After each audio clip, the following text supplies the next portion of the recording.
Por favor, abran sus Biblias en Génesis 1:1. La mayoría de vosotros conoce muy bien el texto. Podríamos la mayoría incluso repetirlo en versión Reina Valera de memoria, ¿verdad? En el principio creó Dios los cielos y la tierra. A mí me sorprende lo denso de ese versículo. Un versículo, incluso un versículo breve, en algunas Biblias caben en una línea o en menos de una línea, ¿verdad? Pero nosotros, ¿qué encontramos en ese primer versículo? No es el inicio como inicia cualquier libro. ¿Recuerdan cómo inician las historias? Érase una vez. Érase una vez. Y empiezan a narrar una historia que puede ser ficticia o puede ser verdadera, pero digamos que las historias de fantasía inician con érase una vez, es decir, con algo existente, algo que ocurrió en el tiempo o algo que ocurrió en la mente. Pero la Biblia inicia con en el principio creó Dios, hablando de que antes de esto no había nada. De que antes de que Dios empezara a crear todas las cosas, no existía, no había algo, no había dónde, no había cuándo, es decir, no había momentos, no había tiempo, no había espacio, no había nada. Y nosotros empezamos a meditar en eso y decimos, pero ¿cómo así? No había tiempo, no había momentos, no había nada de eso. Lo único que había, lo único que era antes del principio era Dios. Entonces, este versículo nos está mostrando la división entre el ser que existe por sí mismo, que no necesita de nadie, y el universo que ha sido creado por él. Entonces, no son dos momentos, es un paso de la eternidad, del Dios eterno, llama a existir ahora a lo que será la creación a partir de aquí. Pero también, bueno, esto en cuanto al universo, todavía no estamos hablando de las criaturas.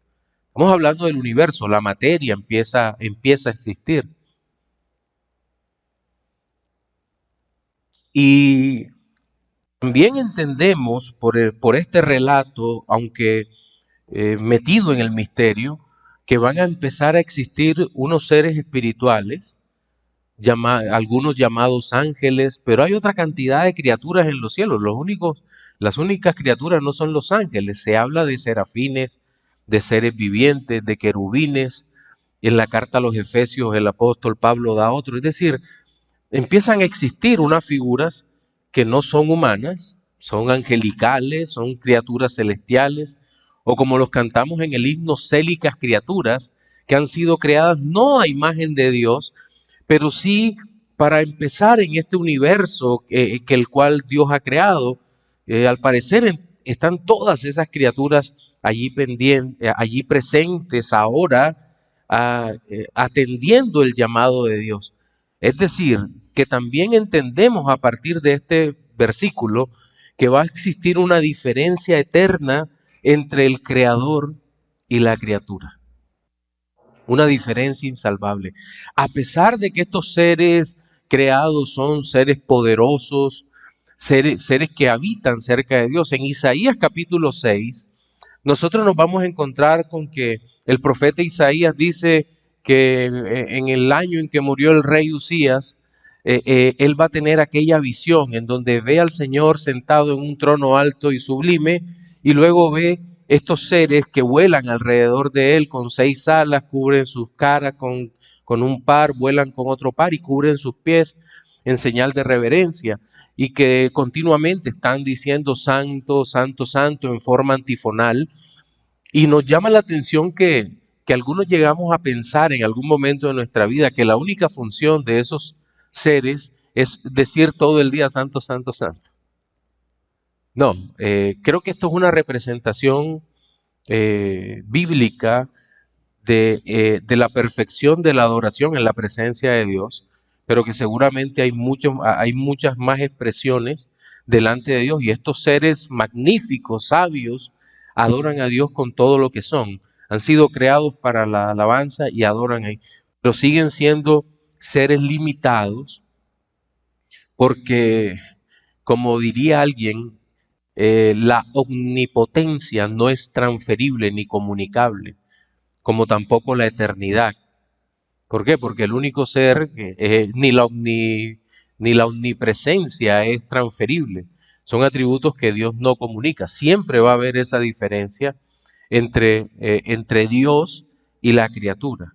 Luego nosotros vamos a ser llamados a existir en este mismo capítulo, ya en los versículos 26 y 27, pero no somos creados y al igual que estas magníficas criaturas que habitan en los cielos, sino que vamos a ser creados de una forma distinta. Vamos a tener cuerpos materiales que se pueden palpar, y Dios va a poner en nosotros, va a comunicar su imagen.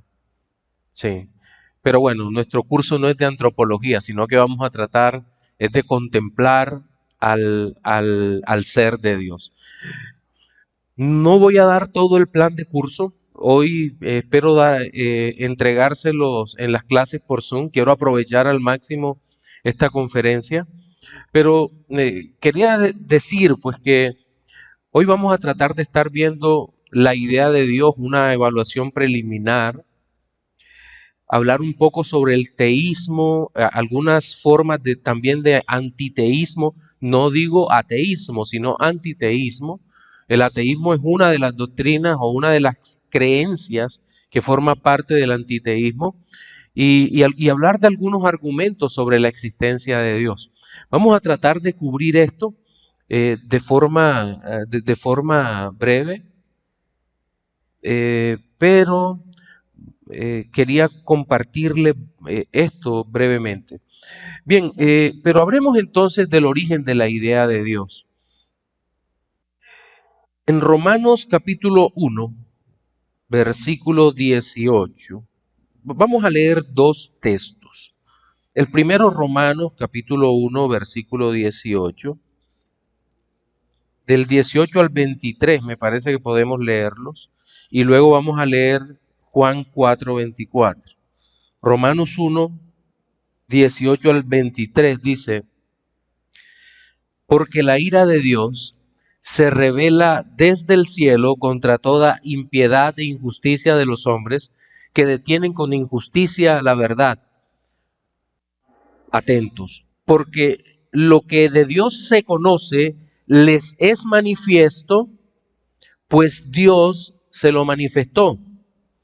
Porque las cosas invisibles de Él, su eterno poder y deidad, se hacen claramente visibles desde la creación del mundo, siendo entendidas por medio de las cosas hechas, de modo que no tienen excusa.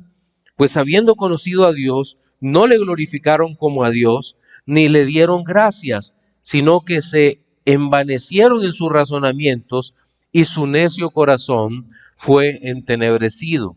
Profesando ser sabios, se hicieron necios, cambiaron la gloria del Dios incorruptible en semejanza de imagen de hombre corruptible, de aves, de cuadrúpedos y de reptiles. Es evidente que en toda la Biblia nosotros nos vamos a encontrar con la revelación de Dios. Ahora bien, la revelación de Dios, por lo general, no siempre, por lo general, va a estar unida a la parte soteriológica, es decir, a la redención. Conocemos a Dios cuando Él es revelado a nuestra vida como el Redentor a través de la Escritura en Jesucristo. Es la única manera como podemos conocer a Dios, pero la soteriología o la doctrina de la salvación no agota todo el resto de la doctrina de Dios. Porque si fuese así, nos podría dar la impresión equivocada de que Dios solamente existe para satisfacer nuestros deseos o nuestras necesidades básicas de redención y bienestar. Eso es lo que ha enseñado últimamente el teísmo abierto que se ha metido tanto en la iglesia evangélica, en donde prácticamente Dios se ha vuelto un siervo de los hombres, o como erróneamente han escrito algunos autores, la felicidad de Dios depende de la felicidad de la criatura. No, no, eso no tiene pies ni cabeza. Dios es eternamente feliz y es feliz en sí mismo. Dios, podríamos hablar en términos absolutos, de decir, Dios era feliz antes de crear al hombre y sigue siendo feliz. Y Dios será feliz aun cuando aplique su justicia perfecta en aquellos que no creen. De hecho, lo observamos en Apocalipsis, ¿verdad? Cuando dice que fueron arrojados al lago de fuego aquellos que por incredulidad, por su propia maldad, Dios es feliz haciendo eso. ¿Cómo que es feliz infligiendo dolor y haciendo daño? Recuerden que esto es un tema de justicia divina y Dios siempre será feliz haciendo su voluntad, porque su voluntad es agradable y perfecta. De hecho, nosotros podemos observar cómo, no solo en Apocalipsis, sino también en otros textos, cuando los malvados son condenados, ¿qué dice el pueblo?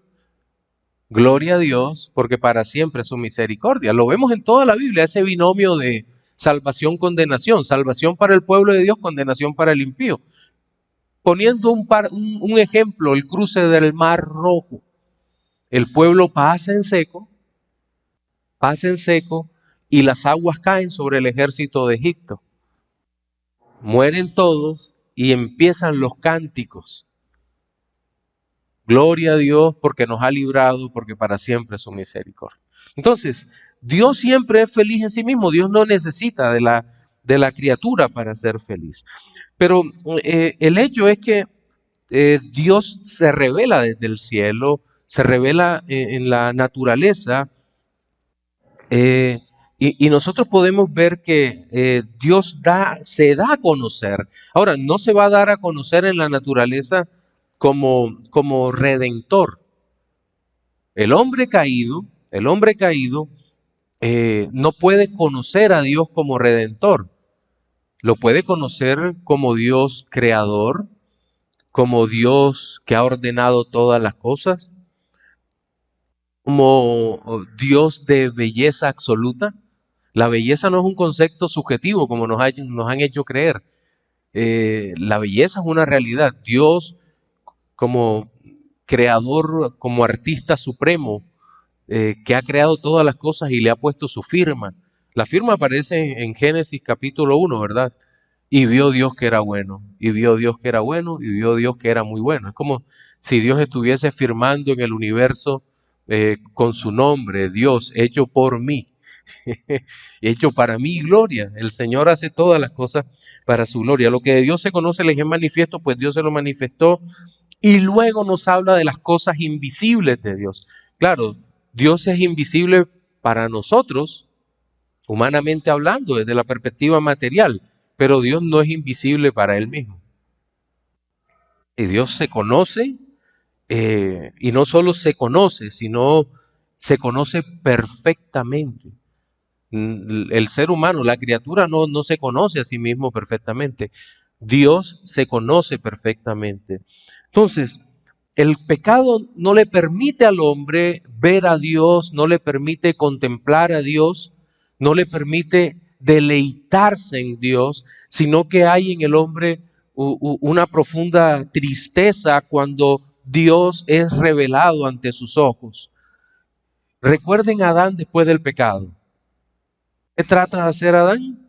Se esconde, se esconde. Oí tu voz y tuve miedo. ¿Y por qué tuviste miedo? Tú no fuiste creado para tener miedo en ese sentido. ¿Por qué te escondes? Entonces, el pecado separa al hombre de Dios. Y digamos que, claro, Adán debió sentir un profundo terror en aquel momento en el Edén, porque había pecado en la misma presencia de Dios, contemplándolo cada día. Es decir, pecó en su misma presencia. El terror del hombre actual es un terror distinto porque nace caído. El hombre hoy nace en estado de pecado, a diferencia de Adán que sí cayó de su estado de su estado de inocencia inicial. Pero el hombre hoy en día no alcanza a sentir ese terror a menos que sea expuesto al Evangelio, por decir algo. Pero esta naturaleza, Dios revelándose en los cielos, desde los cielos, va a producir en el hombre terror. Pero es un terror extraño porque el hombre va a tratar de satisfacer a Dios, pero desde su propia mente, desde su propia imaginación. Entonces va a crear religiones naturales o religiones de misterio que no tienen nada que ver con la religión revelada por Dios en su palabra. Entonces, el hombre incrédulo no puede buscar a Dios. El otro texto del que habíamos hablado se encuentra en Juan 4:24, que también es un texto bastante conocido, donde el Señor Jesús está hablando con la samaritana y le hace una de las revelaciones más profundas a una mujer que seguramente ningún judío hablaría con ella en esa época por todo la carga de pecado y lo moralmente incorrecto que era hasta ese momento. Pero el Señor Jesucristo le dice, Dios es espíritu y los que le adoran en espíritu y verdad es necesario que le adoren. Ahí hay una serie de términos que también nos están hablando de lo denso de esta revelación y del conocimiento de Dios. Primero que Dios es espíritu, es decir, no es material, ¿cierto? Está diciendo, Dios es espíritu. Eso nos habla por lo menos de una cantidad interesante de atributos no comunicables de Dios, como su simplicidad. Yo espero poder detenerme un poco en eso, es decir, que Dios no puede ser dividido en partes, pero más allá de eso, como lo presenta Dolizal, tomado de la teología antigua y medieval, que todo lo que hay en Dios es Dios. Dios no está formado por algo distinto de Dios, sí, sino que todo lo que hay en Dios es Dios. No es como nosotros que corporalmente tenemos órganos y esos órganos hay moléculas y células y más allá de las células seguramente hay átomos, incluso partículas subatómicas que no alcanzamos nosotros a entender toda la complejidad de nuestro cuerpo. Pero Dios no tiene esas divisiones, Dios no tiene partículas más pequeñas como diosesitas y diosetititas, no. Dios es un ser simple porque no puede ser dividido y en esa dirección se pueden explicar los demás atributos no comunicables de Dios, por lo menos que Dios sea omnipresente. Solo un ser simple puede ser omnipresente. Es decir, entendiéndose la omnipresencia no como la visión panteísta de Dios, en donde el panteísta hace al mundo igual a Dios y Dios está en cada lugar, pero no de forma plena, sino una parte de Dios está presente aquí y otra en otro lugar. No, el teísmo cristiano niceno, por decirlo de esta manera, claramente apunta a la idea de que Dios está aquí presente, plenamente, conociendo todo, entendiendo todo, porque no puede ser dividido por partes, pero allá pensemos en una estrella, en B, Canis Majoris, allá está presente Dios, está todo su ser presente, todo su ser está presente simultáneamente en todo el universo. Pero esto, ¿cómo lo podemos explicar? Lo podemos explicar desde la simplicidad de Dios, que Dios no puede ser dividido por partes. Ahora bien, solo en la declaración de Dios es espíritu y los que le adoran, luego asocia al ser de Dios con una actividad humana para lo cual el hombre ha sido creado. Dios ha creado al hombre para que lo adore. Y los que le adoran en espíritu y en verdad, es decir, si Dios es espíritu, no puede ser adorado de una forma diferente de lo que Él es. Pero ¿cómo entonces podemos adorarlo si somos materia? Pues Dios ha puesto espíritu en nosotros. Esto es evidente por lo que dice la Escritura. Y sopló Dios aliento de vida en Adán y éste llegó a ser un alma viviente. Entonces, en espíritu y en verdad. Y la verdad tiene que ver en cuanto a la esencia de la revelación de Dios. Todo lo que dice Dios es verdad, todo lo que ha revelado Dios es verdad, todo su ser es verdad, todo su modo de existencia es verdad, todo lo que ha dicho es verdad, por lo tanto debe ser adorado en ese nivel de verdad. Nosotros podríamos decir, debemos adorar a Dios dentro de una doctrina correcta, pero dentro de una doctrina correcta de Dios. Como dice Picot antes de que se desviara, no se trata solamente de conocer a Dios en lo que Él es, en su verdad, sino que nosotros podamos vivir esa verdad que conocemos de Dios. Necesitamos conocer esa verdad y adorar a Dios de acuerdo a esa verdad. En espíritu y en verdad es necesario que le adoren. Y ahí aparece esta expresión, es necesario. ¿Cómo así necesario? Pues cuando se establece un tema de necesidad, quiere decir que no hay otra opción para el hombre. En este caso no hay otra opción para los adoradores. Conocemos a Dios, el Dios que se ha revelado, y de acuerdo a lo que Él ha revelado, le adoramos. De hecho, de aquí parte todo el principio regulador de la adoración para Dios en todo el mundo. Todos los seres humanos deben adorar a Dios, pero no lo hacen, entonces es un pecado. Todos los creyentes deben adorar a Dios, pero no es como me sienta cómodo, es como Dios ha decidido revelarse y como Dios ha decidido que lo adore. Si lo adoramos de una forma que Él no ha ordenado, es un pecado. Y aunque sea creyente, me es cargado el pecado por no adorarlo como Él requiere ser adorado. Entonces, es necesario que le adore o que adoren. Y esto se lo está diciendo el Señor Jesús a samaritanos. Recuerdan que hay una división entre samaritanos y judíos, no se gustan, los unos adoran en un lugar, en otro. Jesús le dice, ustedes adoran los que no conocen. Nosotros, se identifica como judíos, adoramos lo que conocemos.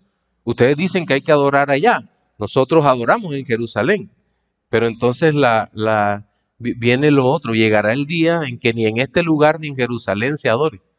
Entonces, el Señor expresa la necesidad para el ser humano de adorar a Dios en todo tiempo, en todo momento. William G.T. Sheck, el teólogo, dice, las palabras del Señor a la mujer samaritana, Dios es espíritu, aunque se habla de un propósito práctico, son también una definición científica. En el original, neuma joteos, por su función de proximidad enfática y la omisión del artículo, implica que Dios es espíritu en el más alto sentido. Ahora, cuando nosotros llegamos al conocimiento de Dios, tenemos también que recordar que Dios no puede ser estudiado en las categorías que la filosofía impone, pero tampoco puede ser estudiado como lo pretendieron los liberales del siglo XIX y parte del siglo XX.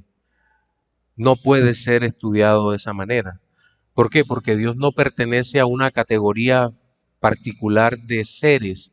Dios está por encima de todo eso. De hecho, Dios es totalmente de clase aparte en un sentido mucho más elevado. ¿Sabe cuál ha sido el grave problema de la iglesia en este tiempo? Creo que ha sido una visión que Craig Carter la llama ya le digo un segundito, el personalismo teísta. ¿En qué consiste el personalismo teísta? El personalismo teísta es pensar en Dios como un ser superior, pero solo en grado.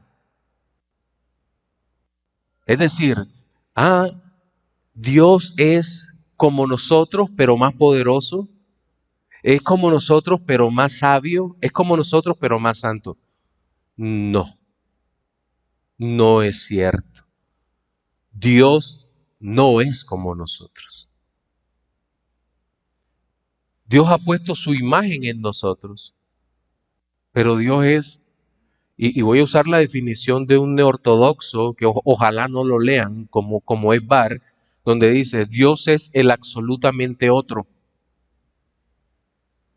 totalmente distinto a nosotros. No nos equivoquemos. Dios no es simplemente, como lo quieren mostrar, mi socio, mi amigo, mi compañero. Ay, a veces, cuando uno toma el transporte público, no solo aquí en Barranquilla, sino en otras ciudades, a veces encuentra incluso en los InDriver, en los autos, en los Uber, una calcomanía, un sticker que dice, Dios es mi copiloto. Ni siquiera es el piloto, sino el copiloto. Entonces uno dice, ven acá, ¿qué está pensando este señor que va manejando aquí? ¿Que Dios es su sirviente? Personalismo teísta, pero ese es el mismo personalismo teísta que vemos en las iglesias. Comunícale a Dios, dile, porque él es tu compañero en este negocio, Él está contigo. No, eso es una limitación absurda de la persona de Dios. ¿Cómo le vas a decir al Rey creador de los cielos y de la tierra la forma como Él va a obrar en tu vida? No, no tiene sentido. No, no tiene sentido. Ese personalismo es bastante absurdo. Luego vamos a ver otras formas como también se limita a Dios, tratando de hacerlo ver como lo que Dios no es, tratando de mostrarlo simplemente como un ser, como un ser necesitado de la humanidad. Seguramente los ídolos del panteón griego y del panteón romano eran dioses necesitados de la adoración de su pueblo, pero no es nuestro Dios así. Cuando nosotros nos alejamos de Dios, los necesitados somos nosotros, los verdaderamente necesitados. Ahora bien, pero hablemos entonces del conocimiento de Dios. ¿Podemos conocer a Dios? Eso es una pregunta interesante. ¿Podemos conocer a Dios? ¿Es posible conocer a Dios? La respuesta es sí, podemos conocer a Dios. Pero ese conocimiento de Dios, acercarse a Dios, no es una iniciativa del hombre, sino que la iniciativa ha sido de Dios de darse a conocer. Ya hemos hablado bastante en otras asignaturas, en otros momentos, sobre eh, cómo Dios se ha dado a conocer en la naturaleza y cómo Dios se ha dado a conocer para salvación en la Escritura y para que su pueblo le conozca. Pero en los pasajes que leímos al inicio, tanto en Génesis 1 como Romanos 1:18 al 23, como Juan 4:24, en esos textos nosotros vemos también que el hombre debería conocer a Dios. Pero ¿cómo conoce a Dios? Ya sabemos que Dios es una categoría diferente, es un ser totalmente distinto en ese sentido, no solo en cuanto a grado, sino en cuanto a género. Dios solo hay uno. Pero entonces, ¿cómo el hombre conoce a Dios? ¿Cómo accede? Hodge, en su teología, nos habla, eh, nos habla de un conocimiento innato. Nosotros podemos recordar que el hombre tiene una serie de ideas innatas. Es una idea innata. Pues una idea innata es una idea que nosotros tenemos como seres humanos, que ya nacemos con ella. Por ejemplo, siempre como seres humanos sabemos que somos un efecto de algo. Vemos a nuestros padres cuando estamos pequeños y decimos, yo soy el efecto, de alguna manera el niño dice, yo provengo de ellos. Sí, el niño identifica a su padre, dice, yo vengo de él es mi papá, ella es mi mamá. Hay hay un entendimiento de procedencia, vengo he sido originado. Por eso la pregunta de los niños en la escuela dominical, ¿y de dónde vino Dios? ¿Por qué? Por la estructura mental que tiene el niño. Sí, claro, haríamos mal si al niño le decimos, no, no, no, Dios no vino de ninguna parte porque Dios es el motor inmóvil, la primera causa de todas las cosas. Le damos una respuesta aristotélica. No, al niño hay que decirle, no, papito, mira, Dios es el principio de todas las cosas. Es decir, hay que darle una explicación que él pueda entender, pero hay que decirle la verdad. Pero nosotros nos percibimos y ellos se perciben como efecto, es una idea innata. Y eso es lo que llaman innatismo. De hecho, hay cosas que no requieren más prueba. Por ejemplo, nos enseña que 2 más 2 son 4. Eso no requiere ninguna otra prueba. ¿Por qué? Porque es 1, 2, 3, 4. 2 más 2 son 4. Podemos tratar de inventar alguna otra cosa, o de ponerle algún número factorial, alguna cosa, pero 2 más 2 son 4. Eso es una realidad evidente, es una realidad, es innato, ¿cierto? Nacemos con eso. Pues el planteamiento básico es que Dios está en el corazón del hombre como una idea, como una verdad intuitiva, que el hombre entiende que existe Dios y que tendrá que dar cuentas a Dios por toda su vida, por lo que ha hecho. Es una idea, es una expectativa que tiene sobre que en algún momento me tengo que encontrar con un ser que es superior al cual le debo dar cuentas.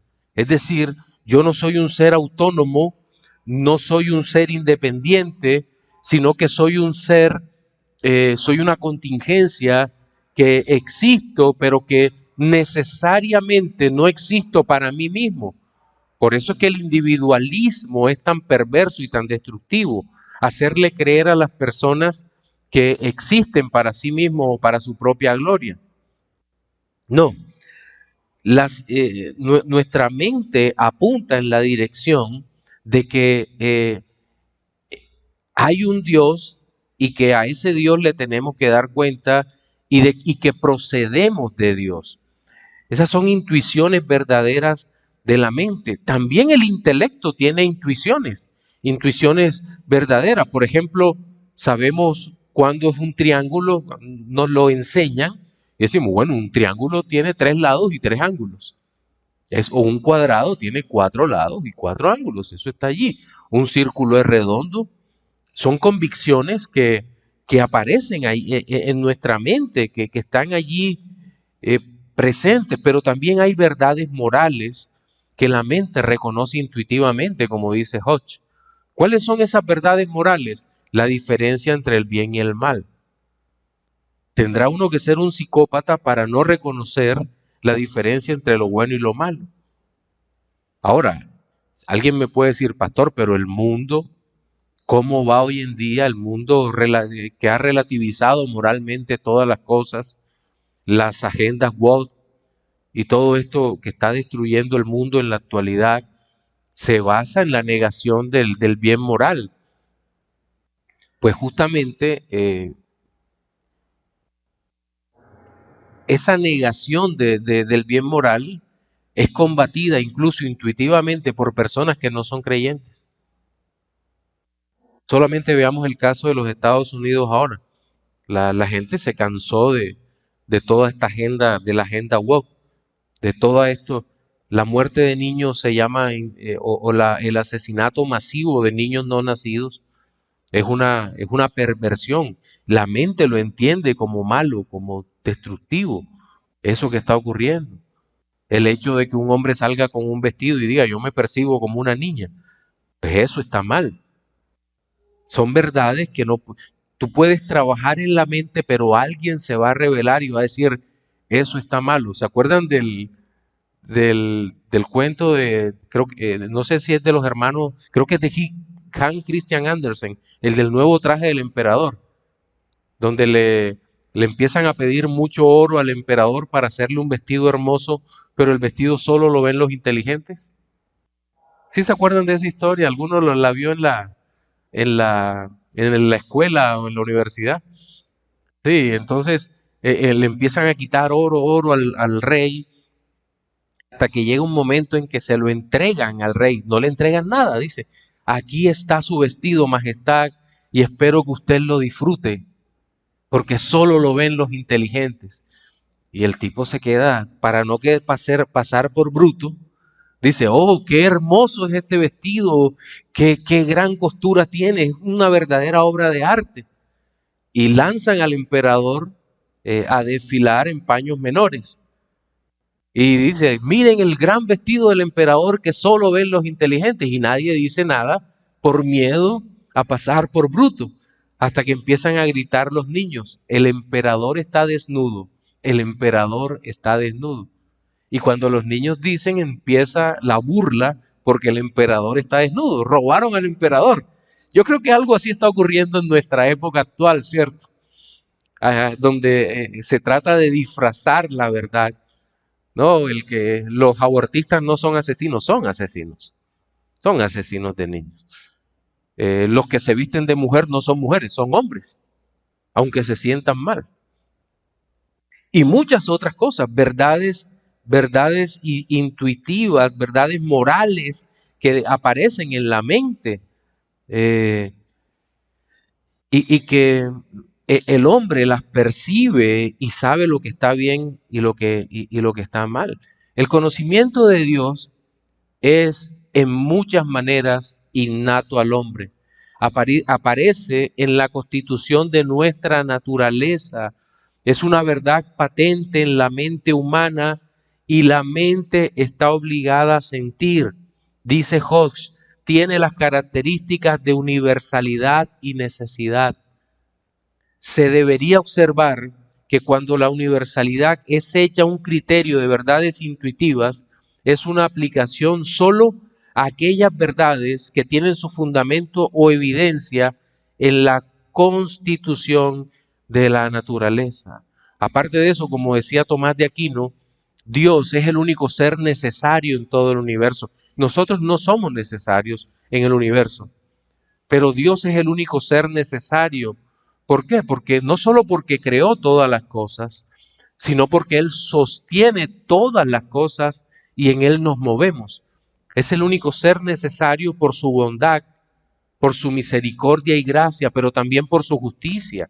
Si la justicia de Dios, como dice Agustín de Hipona, si la justicia de Dios no fuera la esperanza máxima para el hombre que ha sido afligido, para el creyente que ha sido afligido por la maldad del mundo, entonces el mundo sería injusto y no tendría sentido. Si la única pena que el criminal, el delincuente y el que peca contra Dios y contra su pueblo, si la única pena estuviera aquí en la tierra, no tendría sentido la vida. Tenemos que entender Dios como como el único ser necesario que aplica el castigo y que aplica los correctivos necesarios. Los paganos entendían esto, los paganos sabían la necesidad de un ser trascendente, superior a toda la raza humana y superior incluso a los falsos dioses. Y de alguna manera los paganos trataban de encontrar la respuesta en un Dios absoluto. Claro que incluso en Aristóteles nosotros vamos a ver de alguna manera un fracaso conceptual, porque aunque creía en un Dios absoluto y trascendente, no encontraba la forma de que ese Dios se comunicara con el hombre o que fuera inmanente en su trato con el hombre, sino que era un Dios que no podía tener comunión con el ser humano. Gracias a Dios en su revelación, su palabra, la Biblia, nosotros vemos que Dios se hizo hombre y habitó y caminó entre nosotros. El Hijo de Dios, el Dios hecho hombre, vino a redimirnos, a dar a conocer al Dios trascendente, al hombre que había pecado y que se había alejado de ese Dios todopoderoso.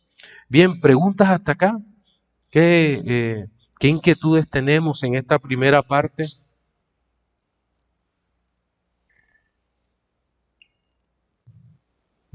Fer. Gracias, Pastor. Buenos días, hermanos.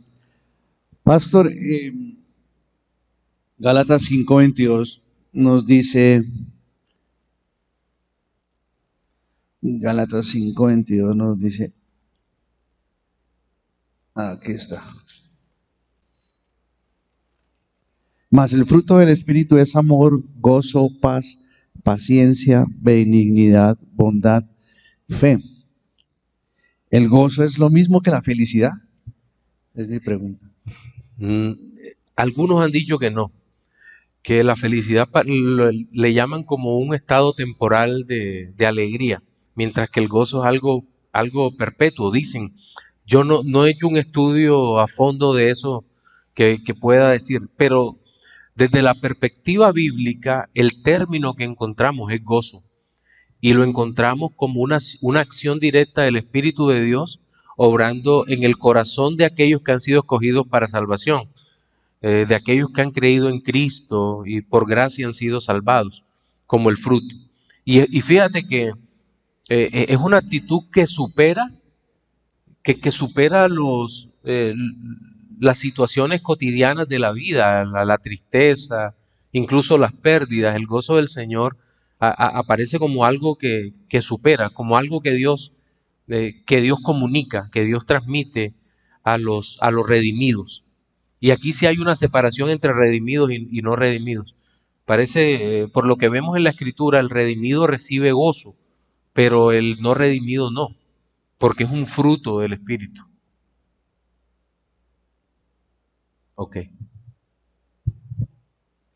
Por acá. Buenos días, hermano. Simplemente para aclarar, términos, para definir el teísmo y deísmo. Yo sé que es teísmo. El deísmo a veces se me... El deísmo. Deísmo y El deísmo teísmo. es la idea de un Dios creador, pero que no está sosteniendo la creación, sino que dio leyes inamovibles sobre el universo, las cuales deben ser cumplidas. Y que las criaturas, incluso ese mismo Dios, está atado a las leyes.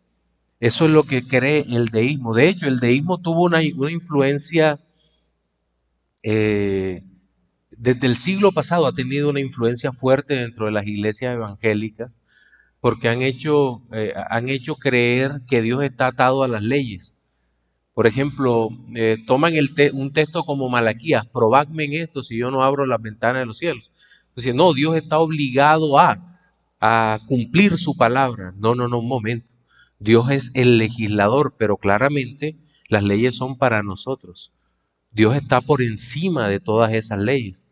Dios no hace un cumplimiento mecánico de estas cosas, sino que Él está claro. Dios no tiene obligaciones con la criatura en ningún momento, pero sostiene el universo. Entonces Dios no es el Dios de los deístas, no es el relojero cósmico, sino que es el Dios de los teístas, el Dios que sostiene todas las cosas y que está presente en todo.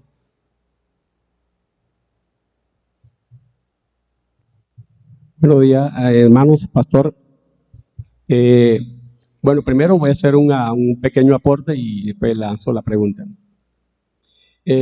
Con respecto a la creencia de ciertos sectores cristianos con respecto a que Jesús es creado, pues entre otros los testigos de Jehová, la cual afirman que Jesús es un Dios pequeño y que el Padre es el Dios grande. Entonces ahí estamos cayendo en algo que usted mencionó ahorita, que se llama el enoteísmo, en la cual hay un ser superior que creó un Dios pequeño. Esto se puede debatir mediante el argumento de que toda criatura Dios no le puede comunicar sus atributos. Hay unos atributos que son incomunicables y hay otros que son comunicables, obviamente. Entonces, si Jesús hubiese sido criatura, entonces los atributos de omnipresencia o atributos comunicables e incomunicables no estarían en Jesús. Eso para aclarar. Y la otra es, pastor, escuché a un pastor, obviamente él es carismático, no es reformado, decir de que la infinidad y la eternidad de Dios, que son dos atributos de Dios, que yo sé que todavía no se ha llegado al tema, pero usted mencionó que Dios no está limitado ni en el espacio ni en el tiempo. Obviamente, para decir que Dios está en todas partes y que Dios, obviamente tratando también de aclarar que Dios no está en las partes, sino en los objetos, en las cosas materiales, sino que Dios está aparte de las cosas materiales. Hay que aclarar bien eso. Y entonces él decía que lo único que limitaba a Dios, no sé si usted está de acuerdo con esta afirmación, lo único que limitaba a Dios era todo aquello que no se acoge a su carácter y a su naturaleza. Por ejemplo, Dios está limitado a no hacer el mal. Dios está limitado a no salvar a todo el mundo.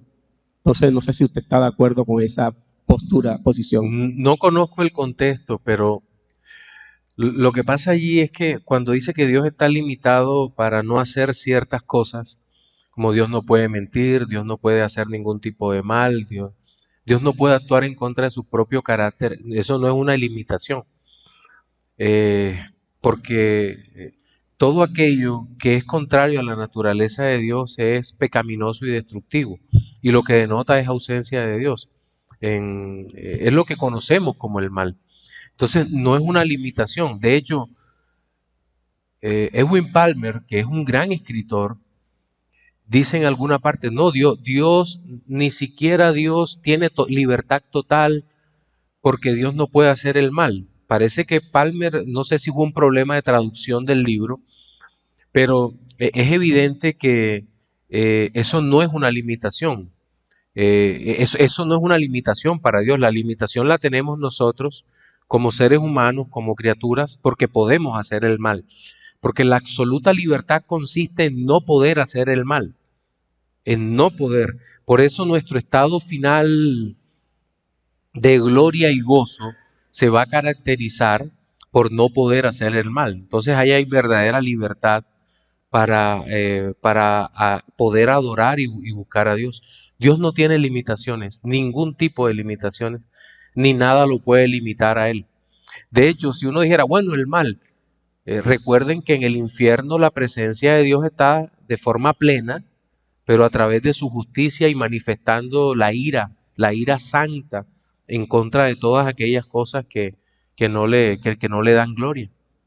Entonces, en ese sentido creo que hay que mirar.